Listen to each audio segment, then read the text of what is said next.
Yeah, the intensity is something where I think that's similar. So like if I'm working with someone and they're trying to do a 100-miler, we're looking at it through the lens of, well, what is a realistic goal time for you? Or what is a goal time that interests you? And then we just look at kind of what pacing does that require to get to that? And then from there, we can start looking at, okay, where does that pace actually land within the framework of your intensity spectrum from easy up to hard? And, if it's getting kind of near the end of that easy portion of that spectrum, then we're like, okay, we've got some work to do in order to make that goal realistic. Or if it's across it, then we have even more work to do. But yeah, some of it is just kind of just doing a little bit of math and looking at the data from the person's experience, and then what are realistic kind of goals to try to get along the way.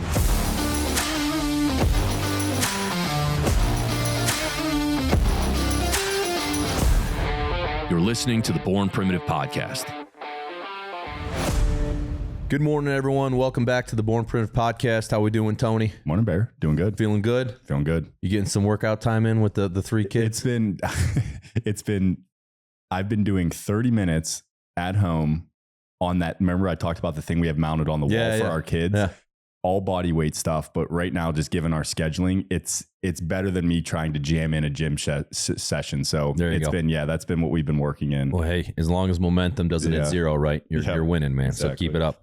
Well, hey, today's guest we're super excited about, a very accomplished athlete. I'll read his bio really quick. Zach Bitter is a world record holding ultra endurance athlete with over 25 years of experience in endurance training and racing. Since 2010, Zach has competed professionally in ultramarathons, earning multiple national titles and setting both American and world records. He also represented Team USA 3 times at the World 100-kilometer Championships, solidifying his place among the top ultra distance runners in the world. Zach shares his expertise as a coach and connects with top performers across various disciplines as the host of the Human Performance Outliers podcast. And if you want to check him out, check out zachbitter.com. But Zach, welcome to the podcast, man. We appreciate you joining us. Yeah, thanks for having me on, guys. So I guess just to get it started, Zach, we've had a few kind of ultra racers on here, and I think you guys, are wired a little different, to choose that path that, has that inherent difficulty. You got to be wired a little different. So I guess just give us the quick origin story on what led you to ultimately, doing the ultra stuff and how you got so deep into it. Yeah. I started running at a pretty early age, but I didn't probably start taking it seriously until I got into college. And in college, I started learning more about the sport of running, just the methodologies behind like certain training techniques and things like that. And sort of through that process, learned that of the workouts I would get prescribed on a weekly basis, the long run was the one I looked forward to the most. So after college, when I didn't really have the team structure there anymore, the coach and all that stuff, I just started running a lot and didn't really do as much speed work. And that sort of led me into a curiosity around ultramarathon. And I was pretty naive and ignorant about it at the time, though. So I just kind of stumbled upon a race that happened to be close to where I was living in Wisconsin at the time, a 50-miler. And I thought, well, I'll do it and see how it goes. And, maybe come back to it down the road if I really like it. Ended up having a blast, loved it. A year after that, I was basically all in, and that would have been like kind of late 2011. I did like 350-milers in about a 9-week time frame. Then after that, it was just kind of looking at what's next, learning more about the sport, kind of getting into it, figuring out how to train for these things, and just really diving into ultramarathon. And I'm super kind of intrigued by the recovery aspect of that sport. And obviously, like in any sport or particularly strength training, of course you break the muscles down, there's a period of time they rebuild, and in theory they get stronger. But with you guys, you have to keep steady mileage, and the volume is so high. So how did you figure that out in the early days? And I guess when you look at purely recovery, what are some things that you've I guess learned over the years that help you come back stronger quicker? And that seems to be the hotness right now is some of the cold tubbing and the saunas and all these, I don't want to say modern hacks, but and I subscribe to those too. But walk us through how you were able to maintain the volume and still recover. Yeah, I think like the big thing is like consistency. I always tell this with my coaching clients who oftentimes are like busy professionals and things like that, where we first sit down and just like, well, what do you have available to dedicate on average? So like, let's say that's 10 hours per week or something like that. I'm going to just we're going to build a really good foundation and consistency within that. And then maybe we'll pick a phase during the year where they're getting close to like a goal race. We'll ramp things up a little bit to really get them their skeletal muscle system ready for the demands of the event itself. But at the end of the day, I think if you're able to consistently hit what you have available to what you can dedicate, the recovery side of it becomes much easier then, because you establish a foundation that you can lean on. And sometimes when people really get into the sport for a long period of time, that can be years and years. Or sometimes if people are coming into ultra marathon, they've had years of running, so they already sort of have some of that foundation there.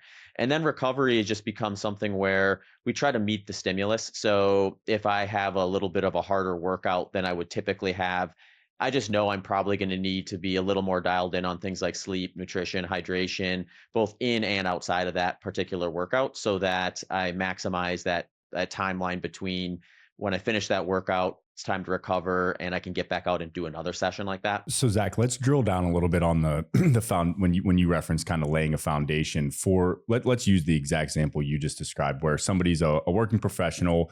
Maybe they're looking to do a marathon or a 50-mile one, and they have about 10 hours a week to dedicate to preparing for this. And you can change it if it fits better, if there's a better scenario, but maybe a year they have or 6 months to prepare for this.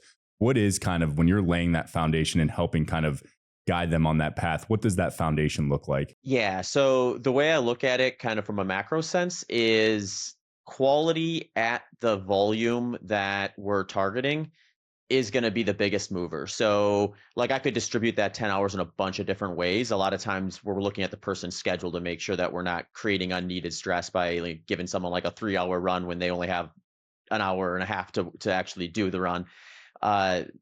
But at the end of the day, like I'm looking at kind of where is the spot where we're going to get the most quality and hit that volume target. And in the early stages, it's a lot of lower intensity stuff. We're just laying kind of that low intensity volume, which with ultra marathon tends to be race pace too. So it has a double benefit for these longer events that kind of come down in intensity. But once we kind of have that in place, that gives us the framework to be able to tolerate a higher volume of what I would call like speed work, or things kind of in the moderate higher intensity side. I like to program those as like short and long intervals.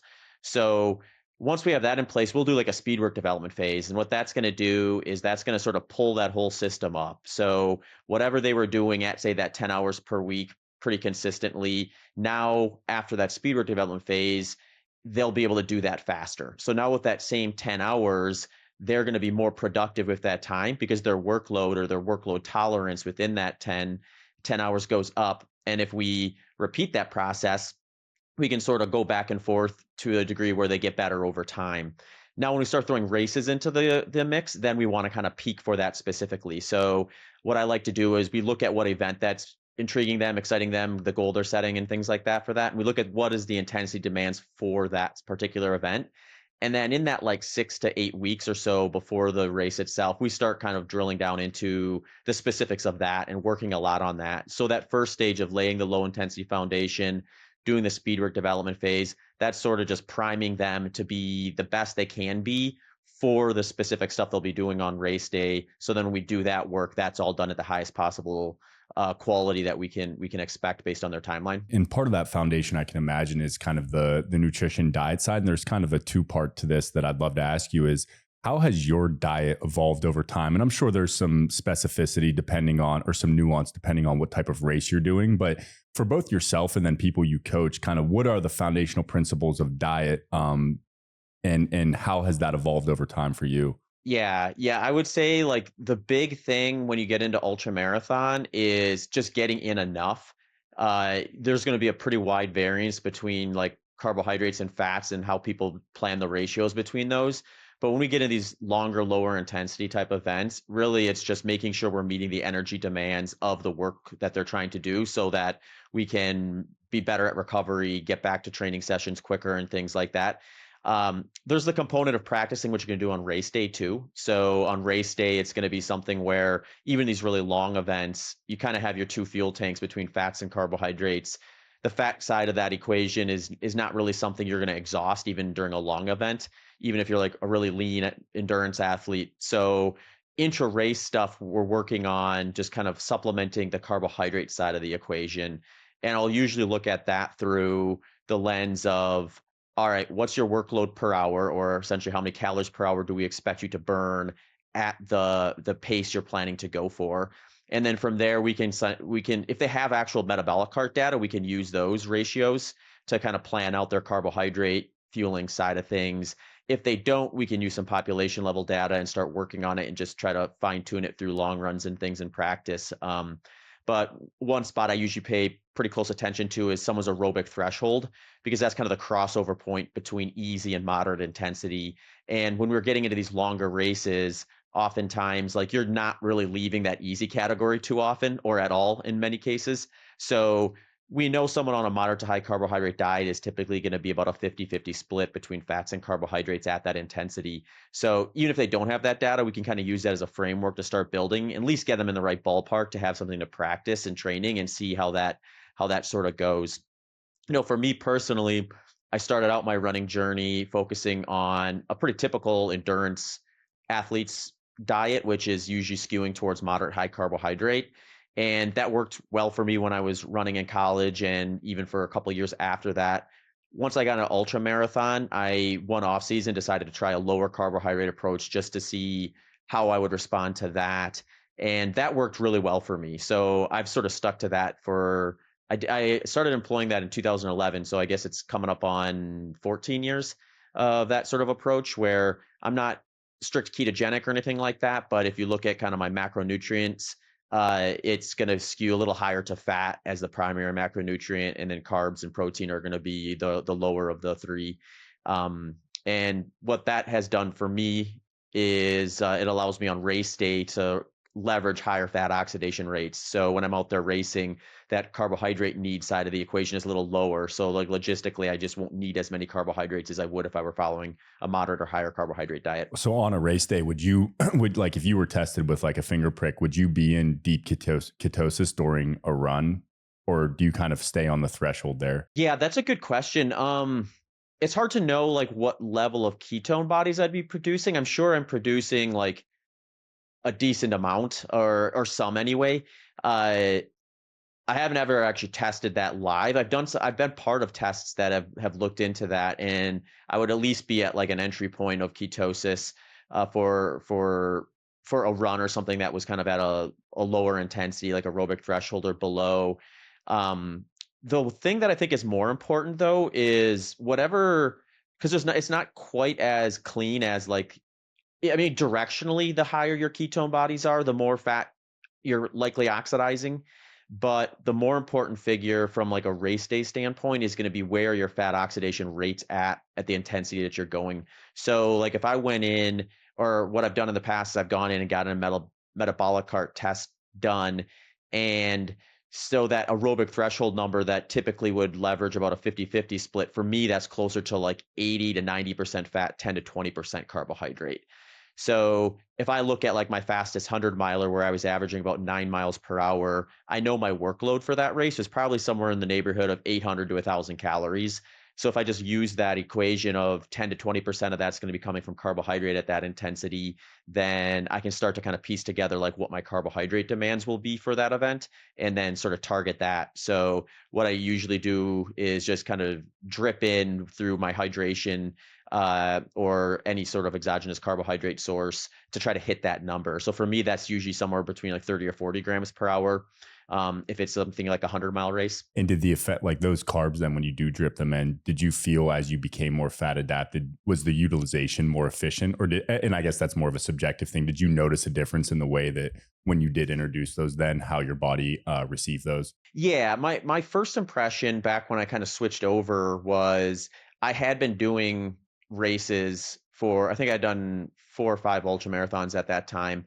And my experience was like I would take in quite a bit of carbohydrate, like 80 plus grams.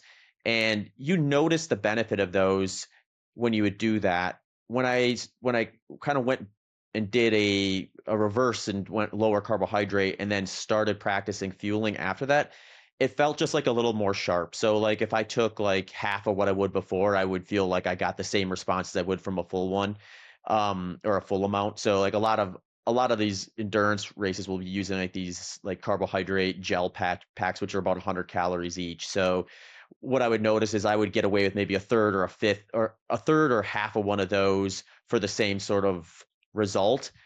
And the other thing too is like the kind of the peaks and valleys of that experience where you're kind of chasing that sort of, okay, I want to stay focused, I want to stay consistent, and there's going to be parts where you feel better and worse. That kind of trend sort of to flatten a little bit more. So I was just like a little less susceptible to feel like I was like shot out of a cannon or like really in the depths, which I really liked. That just felt a little more predictable and a little more consistent experience to be able to count on. Well, that's fascinating. I would have never thought in your world, doing a more fat based approach.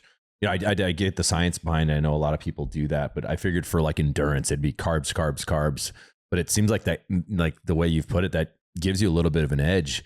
And is that common? Like, or are you a little bit of an outlier there with the reliance on fats versus carbs? Because, you know, if you're burning them less and you can run longer, I mean, that's got to be a huge advantage on a 100-mile race. Yeah, the way I always look at it is whether you do a strategy like mine or you do a higher carbohydrate strategy, there's going to be pros and cons to both of them.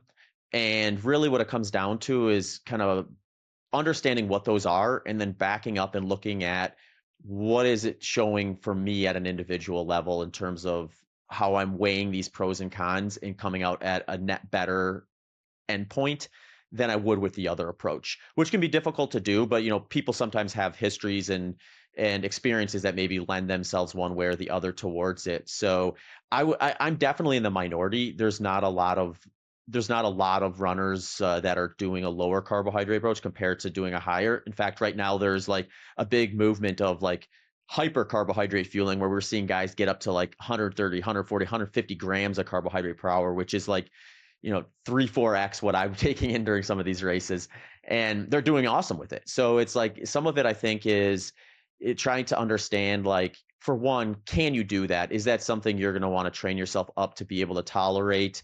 If you can and get away with it, then, you know, maybe there's an advantage there. If you can't, if you find yourself in a situation where like your big hurdle in training and racing is being able to digestively tolerate taking in that much refined carbohydrate, engineered fuel products and things like that, those are the folks that I find tend to do a little bit better on a lower carbohydrate diet because they get a similar experience that I did, where now all of a sudden what they had to fuel with in the past comes down and it's just a little more manageable for them. And then you get people like a lot of my coaching clients who they want to do well at the race. They want to optimize their performance as best they can, but they're just as interested in health and, you know, creating a consistent dietary pattern for them that works. And for a lot of the folks that come to me with the mindset of, okay, I'd rather stay low carbohydrate because that's worked for me for lifestyle things in terms of just consistency in their nutrition. You know, they're not going to go high carbohydrate just for this race in order to try to leverage some of the maybe benefits from that side of things. They'd be more inclined to say, okay, this is the lifestyle I like. This is the nutrition plan that works for me. Let's fuel accordingly for this race and do it that way. Fascinating. Correct me if I'm wrong. You had the 100-mile record, or had it, correct? Is that right? Yeah, so I broke the 100-mile and 12-hour world records in 2019, and they've since been broken, but I still hold the American record for both of those. That's unreal. So walk us through that. Like, how do you, like, and I'm talking like specifically the race. What are the phases? And I'm more talking mentally, and I'm curious in the physical part too, but just the tenacity and the mental toughness and discipline that requires, you know, obviously the discipline on the front end, the incredible amount of training that you had to put in to be, you know, the best on the planet at a very rigorous and intense event. But when you're actually doing the race, like, walk us through that. And how do you keep that edge? And I almost think, like, are there phases within the race where, you know, you feel good in the beginning and then like the middle third, you're just down in the dumps, and then the last third, you start to see the light? You know, of course I'm making that up. And I guess what are some tactics you use to kind of, you know, mentally keep the edge and to keep going? I'm just fascinated by that, because I think those principles can be applied to life. It's obviously way less intense, but those same exact things can be valuable tools for people. Yeah, you're thinking about it perfectly in terms of just like the application to life. And I actually like to reverse that to some degree too, because the hard thing about running 100-mile races and these longer ultra marathons is you really just can't go out and do a training session that's going to get anywhere close to the race itself.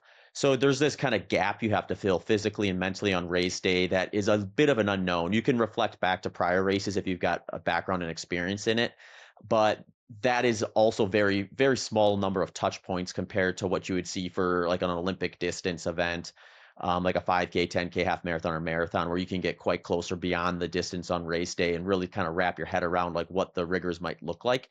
So the way I usually do it for myself and my coaching clients is we think of it this way, like most of the people that I'm working with, they have a life that has a lot of demands to it.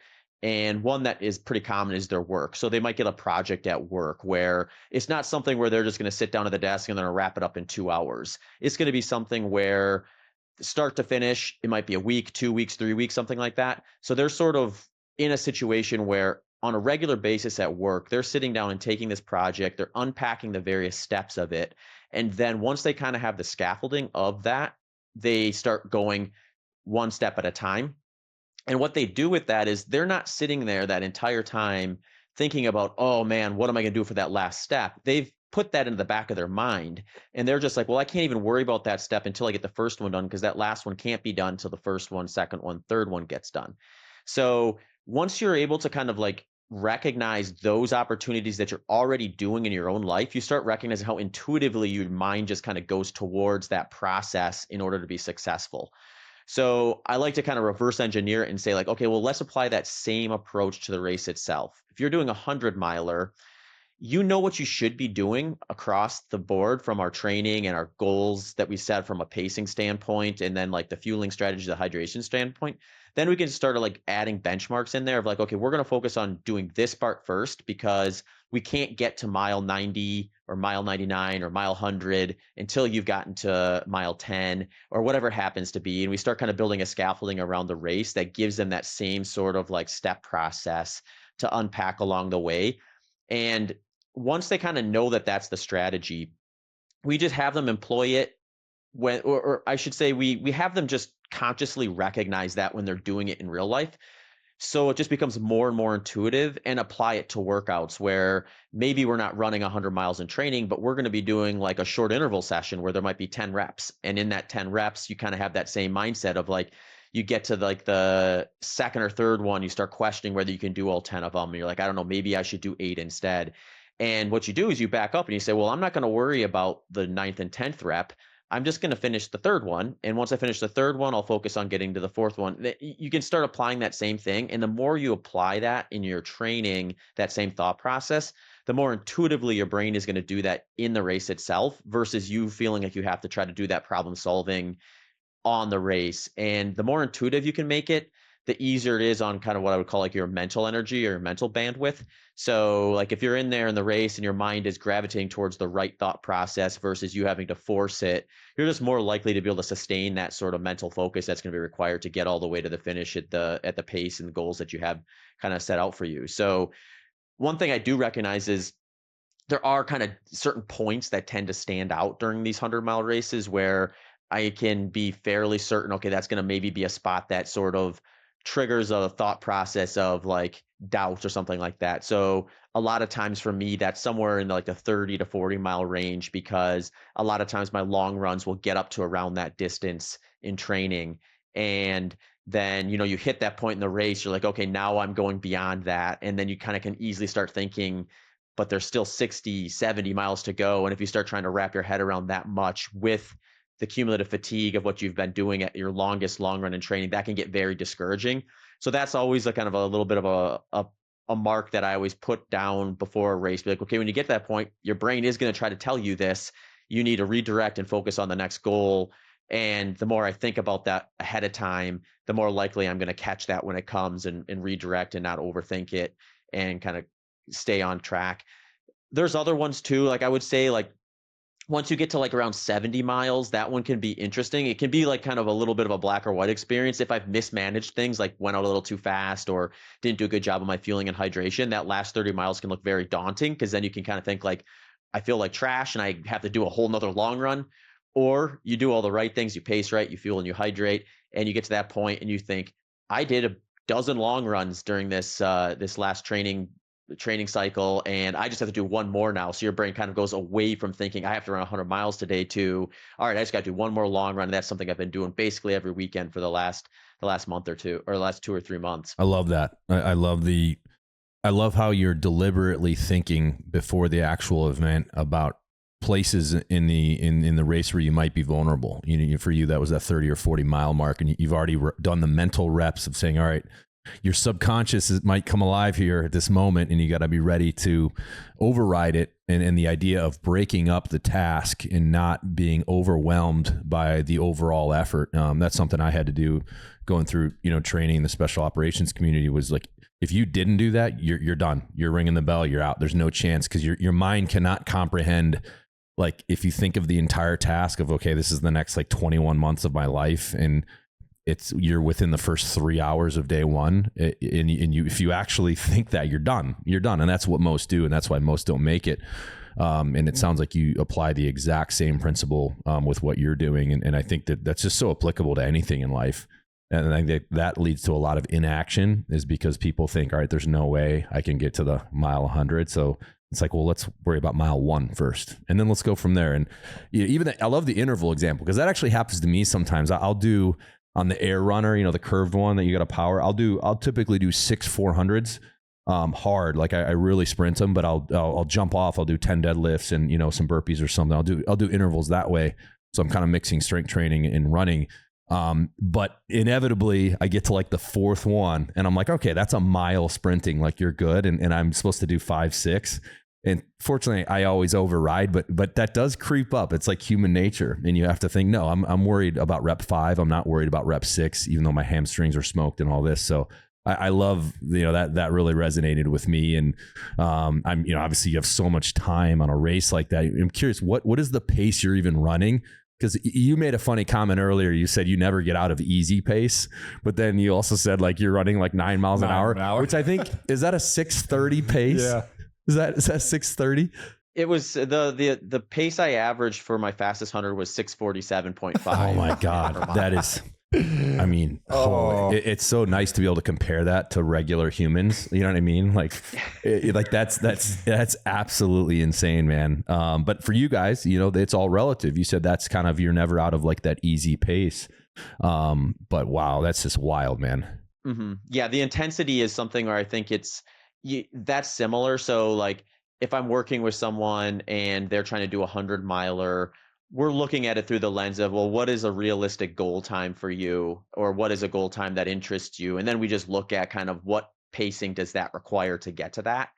And then from there, we can start looking at, okay, where does that pace actually land within the framework of your intensity spectrum from easy up to hard? And, if it's getting kind of near the end of that easy portion of that spectrum, then we're like, okay, we've got some work to do in order to make that goal realistic.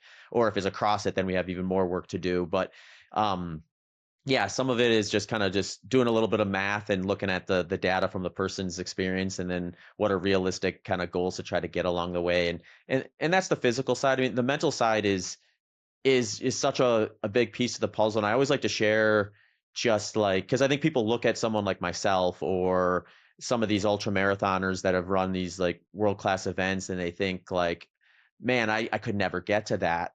And I just had a woman on my podcast, her name is Megan Eckert. She just recently broke the women's 6-day record, which is how far you can run in 6 days. She ran 603 miles, became the first woman to ever break 600 miles in that event, world record. And I was just talking to her about her like introduction into ultra marathon. And when she got into running, she started training for a 5K. And the morning of that 5K, she decided not to do it because she was too afraid to fail. And fast forward to a few weeks ago, she's breaking the world record for 6 days. So it's like that same mind along that way kind of reshaped itself to where it didn't have the confidence to be able to tolerate potential failure at a local 5K, to being able to get on a world stage where everyone knew she was going for the world record and executing perfectly to the degree where not only did she break the previous world record by, I think it was like 43 miles or something like that. No, it was even more. It was a lot. It was a ton of miles beyond it, but cross that 600-mile threshold. So it's like people listening to this who are just like, I don't know if I could do that. Like, I don't have the mindset for that. It's like you start kind of just starting where you're at and not being afraid to fail and looking at failure as, say you go to a 5K and you have a rough experience. Sit down and reflect and ask yourself, well, why was that? What happened there? What can I learn from that and apply differently so that next time I get better? And then you start using those as tools to build the confidence and build the expectations. And you get to a point where like you just keep applying that year after year. Who knows where you end up getting? Yeah, Zach, I'd love to. I think we, all the people that were in ultras or involved in ultras, we've talked to them about this. What were your, if you reflect on your biggest learning moments or even failures, like did you when you hit the wall a couple of times or you had some really dark moments? I can imagine with the background and how long you've been doing this, you've had some. Are there any that come to mind? And would you say, like, for somebody in your shoes, I'm sure there's extreme value in like, hey, I found my limit there. And then of course you reflect, as you said, and you're able to maybe push past that next time. What comes to mind for you when thinking about just the darkest moment in your career? Yeah, there's been like two experiences that I always think back on that I think really helped me kind of get to my fastest 100-mile. And the first one was in 2015. I was in really good shape. It was one of my best training blocks. And I went after it at this race called the Desert Solstice Track Invite. And I was on world record pace through 80 miles. I needed to average like a 7-minute mile pace for that last 20, which was actually around 7 seconds slower than what the world record average pace was at the time. So it was like I didn't even have to run current world record pace. I had banked enough time and the wheels just kind of started coming off and I just couldn't produce more than a 7.5-minute mile for those last 20. And the world record slipped by. I still broke the American record that day, but it was like I just knew in the back of my mind, I was like, I was right there. I was at the spot where you just need to be able to like dig down and get after it. And I let it slip away. So I was like, well, what do I have to do to make sure that doesn't happen again or get back to that spot so I can sort of do that last 20 miles better? And that kind of caused me to kind of explore more things around proper pacing and things like that and kind of get a little more dialed in on that. So that was a real helpful one. The other one was I went to that same event a few years later, went after the world record there again and just blew up epically, dropped out at like 60 miles. And I reflected back on that one. It was like I had been just sort of like singularly focusing on these really short loop, like 400-meter track 100 miles for a while. And it was just like you sort of lose a little bit of the sharpness if you just go one to the next, one to the next, one to the next, or you make that your primary focus for too long. So I stepped away from that event and decided to train for the San Diego 100-mile, which is a mountain 100-mile race in San Diego or just outside of San Diego for the first half of that next year. And it was such a fun, different training block because I was training specifically for it out on the trails that when I finished that race, had a good outcome there. I ended up winning that one and then went back to the flats and started training for, these short, more runnable 100 miles again. I felt like I had that like real deep desire to like want to go after it and get into the, when it really came time to pay, really like put in the work and stuff like that. And I had one of my better training blocks leading into the next race, which is where I actually did run my fastest 100-miler at. So that was another one where I just recognized like you need to give yourself like breaks from the primary goal from time to time. It doesn't mean you need to like stop running or completely like quit or anything like that, but it just might mean like do something a little different. Let that fatigue, that mental fatigue, or even maybe physical fatigue from running real controlled settings for long periods of time and kind of build up another strength like running uphill and things like that, and give your mind a little bit of a rest from the monotony of going around loops for the whole race versus kind of going through some like scenic trails and things like that. So that was the other one that really stood out to me that kind of really helped me kind of understand like how I should probably structure training and racing over a 1 to 2 year kind of time frame. When it comes to like you referencing kind of introducing potentially not only different scenery, but different even modalities, maybe how much do you cross train And how does that vary, I'm sure, between if you're prepping for a race versus maybe just maintaining with something maybe a little further in the future? What does cross training look like for you? And is there any weightlifting? Is there any other aerobic exercises that you're integrating? Yeah. Strength training is a non-negotiable for me now. I've been doing that now pretty consistently for a few years, where I look at that as, when I was younger, it would be like I would do strength training because I do like to strength train. But if I got into like a really fun training build and it was like there'd be times where I'd be like, I'll just go for another run and skip the strength training session. Whereas now it's like, if I get that desire, I ignore it. I do the strength session because I think that's what, especially when you get into these like really like monotonous, very mechanically uniform type events that I'm doing on these runnable like tracks and things like that. I think you just need to make sure you're not developing weaknesses and imbalances and things like that. And the best way to do that is to get into the gym and do strength work and make sure that that stuff is all staying up to pace. The other thing I've been doing a lot more of recently, and I haven't explored this in terms of how this produces or what type of result this produces on race day, is doing more cycling and training. Because I mean, essentially you can kind of build a stronger aerobic base because you could just do more volume on the bike, but you eliminate the impact that's required. So, I'm 39 now, so I can't get away with the same things I could when I was in my 20s. So to go out and run, an insane amount of miles or get up to 150 miles a week, that might be something I have to do less of. I might be able to still do that if I'm peaking for a race during that peaking phase, but I probably have to be a little more cautious about that. So, doing some more cross training on the bike and things like that, or if you get an injury or something like that and you need to kind of lower the impact but maintain fitness, I'll use like cross training stuff like cycling and things for those times as well. Do you follow like, as far as the lifting, is it a very specific methodology that's based or meant to kind of supplement what you do on the running side, or are those kind of treated as two different worlds as far as what the strength training looks like? Yeah, it's a good question. I definitely have some movements that I work on that are specific to me, that are just to kind of help keep in place some of the imbalance that are unique to me. I do focus on a fair number of single leg stuff when I can too, just because running is basically all single leg movement. You're going from one leg to the next. You're not ever really on both at the same time. But my standard kind of baseline is just trying to make sure I'm consistently getting in some of the more compound movements. So like going into the gym and like putting some weight on like a hex bar and pulling it off the ground. That sort of thing is something I'm going to keep in there, because I think those compound movements are just they're going to hit so many of the major muscle groups all at once and sort of keep a little bit more of a semblance of balance versus me targeting like a single muscle group and then potentially creating an imbalance.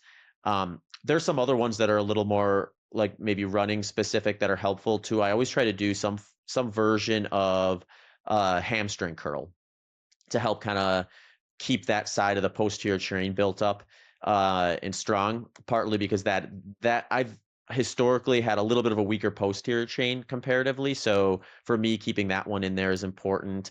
Bent and straight leg weighted calf raises are also ones that I like to try to keep into the rotation quite a bit. So I sort of keep that kind of explosive pop in that lower leg in place and things like that. And then outside of the more weighted stuff, I'll do things like some more plyometrics or what like you can call like muscular endurance type sessions that I might do those maybe a little closer to the race versus the more heavier weight stuff that I'd be doing, during kind of the off season or the early stages of training. Zach, I'm curious, when it comes to discipline, in my experience, and I think this is by no means an original thought, but when we expose ourselves to hard things, and for me now, that would be like if I hit an extra hard workout at the gym, I notice that I'm sharper that day and I feel better.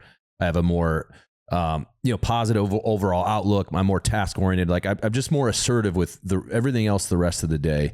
So I think that discipline can enrich other aspects of your life. So I'm curious with you, and obviously you have to be highly disciplined with the craft that you chose. How has that enriched your life, and where do you notice it? The discipline it takes to dig in at mile 70 is incredibly applicable to other aspects of your life. When of course it's not as intense, but it's the same. You're triggering the same kind of muscle movement in your brain. So I guess walk us through that. Maybe you don't even, notice specific examples, but is it safe to say that that discipline has enriched other areas of your life? And if you could just expand on that. Yeah. The way I look at it is you always have those kind of those competing voices in your head, right? Where like it's time to do something hard, or you have something that looks maybe a little daunting and you need to decide whether you're going to do it or not. And then you kind of have this like conversation in your head, or like part of you is saying, no, don't do it. You don't really need that. It tries to talk you out of it. And then you have the other side that says like, well, why wouldn't you do that? Why couldn't you go after that? Why not you?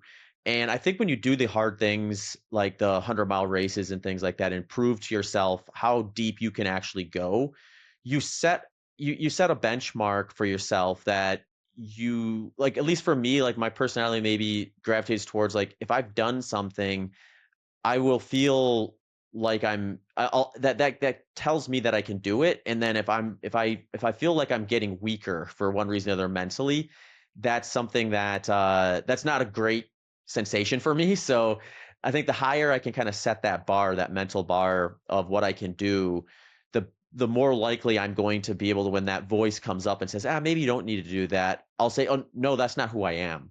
And you get better at that being kind of the default. So that's kind of maybe how I look at it, is like when I look at just like over the course of my life, when I've reached a goal that I've worked at for a while, I sort of reset that, and that kind of like determines the threshold of tolerance I feel like I should be able to have when it comes to doing hard things. And it's a work in progress, obviously, to kind of continually develop that and continue to kind of set those, because when I think back of, I've done things in my life where earlier on I would have looked at that, and if you had told me I was going to do that, I would have laughed at you, like, there's no way I'm going to do that. That's just insane. And now I look back at that, it's like, well, what am I thinking about now in that same framework? What am I thinking I can't do because of some perceived limitation that I've placed on myself that I actually can do? And I think having those experiences just really teach you that that should be a consideration you give whenever you're doubting whether you can do something or not. Yeah. And I think it's important to call out, people need to give themselves some grace. I think, maybe the average person has this perception that like the super high performers and, people like you just don't have that voice, that kind of the angel and devil on your shoulder, but the one saying, oh, like eat that pizza, or like, oh, skip the run today, or, but we all have that. Right. So for the people, don't be under any illusions that you're weak-minded because you have that voice in your head. We all have that voice. And it just comes down to, the discipline versus motivation. They're completely different. And to your point, I think the more you do it, the more even though the brain might still throw it out there, it knows the default is going to be, the harder decision, that harder choice. But it's still there, and it's still always a work in progress. And there's different things in our life that maybe make us more vulnerable or susceptible to it. Maybe you didn't get a lot of sleep the night before, so that junk food the next day looks a little bit better, or there's other stresses, family stresses, whatever. But I like the idea of by practicing it in a setting like with you would be running. For me, it would be kind of high intensity interval training, things like that. I think it makes us sharper outside the gym or outside the arena when it's time to make that right decision. But for everyone listening, like if you have that voice, you're not alone. We all do. And that doesn't mean you're weak-minded. You just have to learn how to control it and say no to it, hopefully 9 times out of 10. But the pizzas and ice cream's okay every once in a while too. Well, and you're spot on too, 9 times out of 6. The other thing sometimes people will think too is, oh, that inner voice never wins. And then they'll have in a scenario where that inner voice does win, and they'll beat themselves up over it, because they'll be like, I failed, and the person I'm looking up to for motivation would never have let that happen. And then they get discouraged, and then they give up. Where I like to share with people, it's like, well, sometimes that voice does win with me. And then the next day I recognize that, I'm like, oh, that sucks. I took the soft road. I took the easy way out. And then rather than saying like, okay, well, now I'm a failure, now I may as well give up, I say, okay, well, I'm not going to let that voice win again. And that's how you get to the point where you're consistent enough with it, where you're going to recognize how you feel when you let that win, and that's less desirable. And it kind of builds like a little bit of a better sense of delayed gratification, where you're more willing to do the hard things when you should do them, because you've started to consistently learn how it feels to not do it and then get back on and going with it again. So you just get a better contrast between how much better you feel when you do it. You do the things that you set out to do. And I think that's important too, because like, it's sort of like we were talking about before. It's like some of the failures are where you learn the most too. So yeah, don't beat yourself up if that voice does win. Just don't let it spiral. Yeah, it becomes such a game of momentum. Zach, I would love, earlier you touched on recovery a little bit, but it was more focused around kind of people that you help coach and kind of building volume and making sure you're adapting the body to be able to handle sustained volume, especially if it's leading up to a race. I would love to drill down a little bit on your kind of, over your 25 years in the endurance racing. Where do you kind of land on the recovery kind of technology spectrum and just recovery as a whole? Are you somebody that's implementing all these kind of cutting edge things to kind of stay on top of your recovery? Or are you a little more old school in the sense of like the basic sleep, kind of food? If those are covered, I'm okay. Where do you kind of fall in that spectrum, and how has that evolved over time? Yeah. I definitely look at it as kind of like a pyramid of priorities, where like sleep and nutrition are going to make that foundation. So I always try to say like, I have to get those right. If I get those right, then that gives me the opportunity to play around in some of the other areas that are probably beneficial too, but maybe just at a little bit of a lower amount. So I like to do some other stuff too, where like I'll do like whole fat contrast type stuff, sauna work, things like that. What's your regimen, if you don't mind me interrupting? Like when you do that? Yeah. So usually if I do that, I'll sit in a sauna for like 20, 30 minutes. And then I'll hop into like a cold hot tub with about a 3 minutes each. And I'll do like 3 sets of that each. That's usually kind of the protocol I'll use. We've got a place here in Austin that has a facility set up that's designed for that kind of framework. So I'll usually go to there. It's a athlete generator lab.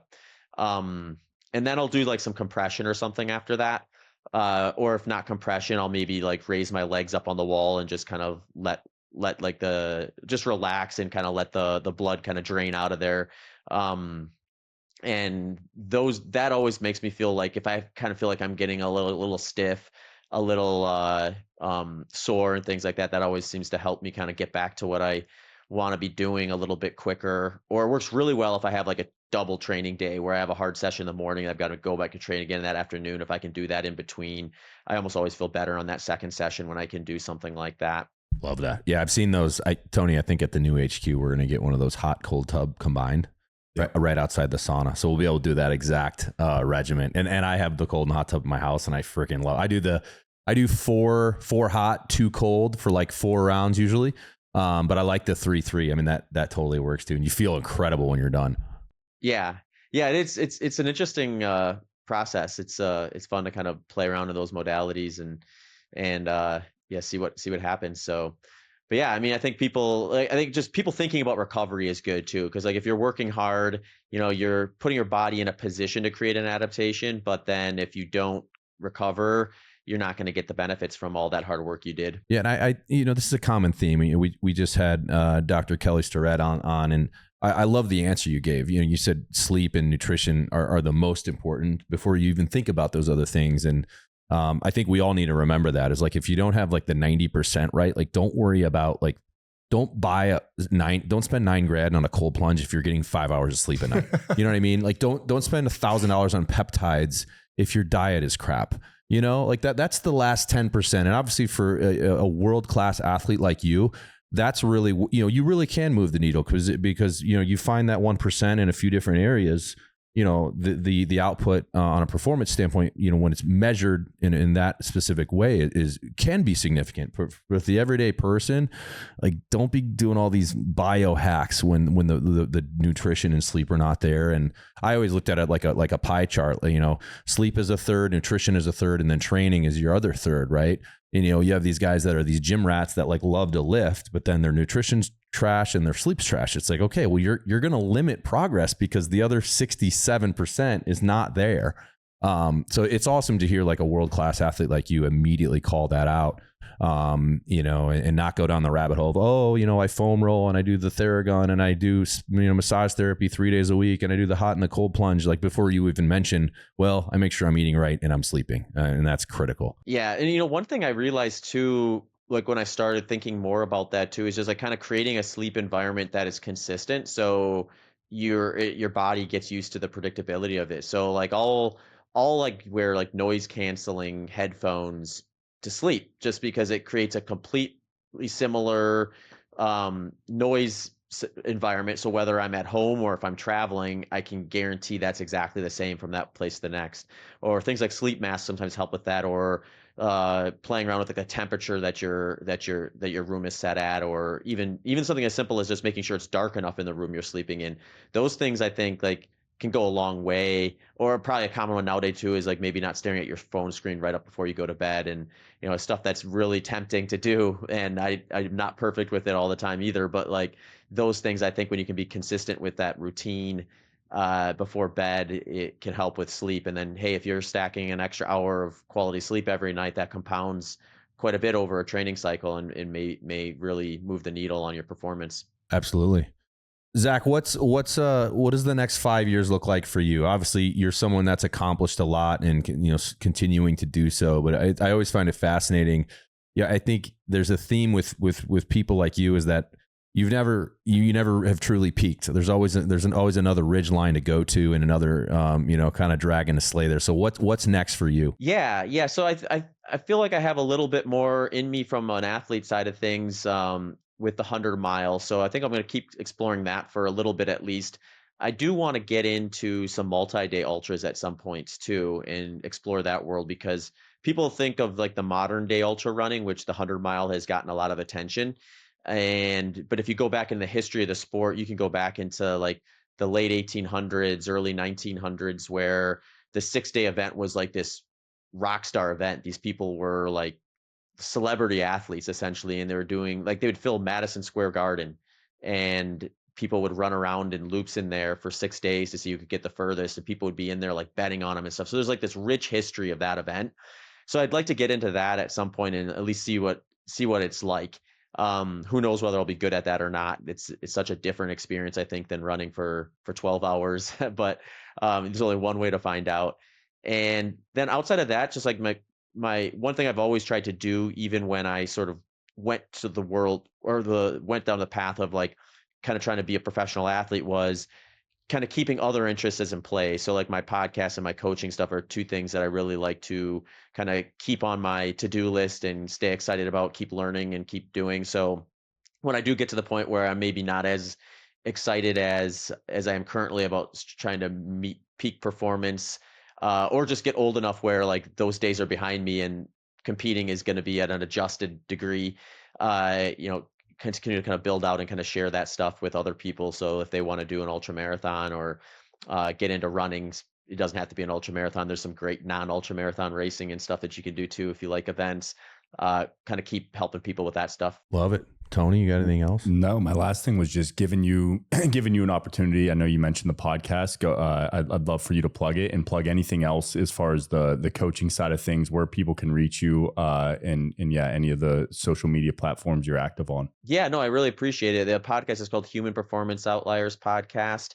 So I've got a lot of information-based episodes on there too. So if you're looking to learn about running, if you're brand new to it, I've got an endurance training simplified series of episodes that can really help you kind of get a lot of the stuff we talked about in line and in a place where you're ready to kind of get to it. Most of my stuff you can get to from my website, which is just zachbitter.com. Social, Instagram is at zachbitter.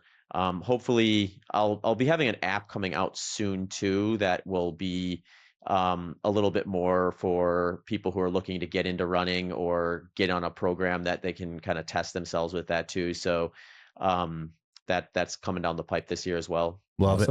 Well, Zach, thank you so much. I know you're a busy man, and appreciate you just sharing some of those insights, and incredibly impressive. The 100-mile world record is just absolutely wild, and the level of discipline and commitment it took before that race was even run to even have an opportunity to make a run at that record. I'm really appreciative of that and appreciate you coming on the podcast. Yeah, absolutely. Thanks so much for having me on, guys. It's been a lot of fun. All right, Zach. Thanks so much. Have a good one. Take care.